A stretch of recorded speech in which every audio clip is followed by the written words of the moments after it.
कधी आपण मुंबईला गेलो, मंत्रालयाकडे गेलो किंवा गेट ऑफ इंडियाकडे गेलो आणि दुपारी 3-4 वाजता चहा प्यावासा वाटला आणि समोर ताजमहाल हॉटेल असतं, तर आपल्याला आधी कसा विचार येतो, चल आतमध्ये जाऊ, एक चहा पिऊ. कुणी एकटं गेलंय का आतमध्ये जाऊन चहा पिऊन आलंय का एकटा माणूस?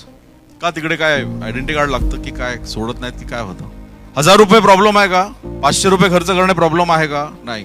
पण ताजमहालमध्ये जाऊन चहा प्यायला प्रॉब्लेम काय? बरं, मी जर तुम्हाला हे आता होमवर्क म्हणून दिला, अभ्यासक्रम दिला, गृहपाठ दिला की पुढच्या 1 महिन्यामध्ये ज्यावेळी तुम्ही जाल मुंबईला त्यावेळी एकट्याने जायचं, आतमध्ये कळपाने नाही जायचं, पूर्ण एकट्याने जायचं, तिथे बसायचं, एक चहा ऑर्डर करायचा, तिथूनच ना काही लोकांची उधारी बाकी असेल तिथूनच फोन करायचा, कॉन्फिडन्स वाढतो जरा. जर ह्या ठिकाणी आपल्याला जर उद्या मोठा उद्योजक व्हायचंय तर ह्या ठिकाणांची सवय होणं गरजेचं आहे. या ठिकाणी जेव्हा तुम्ही जाल ना तेव्हा तुम्हाला वाटेल की मला इकडे फॅमिलीला पण घेऊन यायला हवं, इकडे मला मित्रांबरोबर घ्यायला हवं, माझ्या छोटासा इकडे समारंभ करायला हवा, हे माझ्या रोजच्या जगण्यामध्ये यायला हवं. त्याची जेव्हा इच्छा क्रिएट होते ना तेव्हा तुम्हाला कळेल पैसा कशासाठी लागतो, तेव्हा तुम्हाला कळेल इकडे तिकडचे मोठे उद्योजक बघितल्यानंतर तुम्हाला वाटेल ह्यांच्यासारखा मला पण बिझनेस व्हावासा वाटेल. पण जे आपल्या अनुभवामध्ये येत नाही ते आपल्या स्वप्नांमध्ये येत नाही.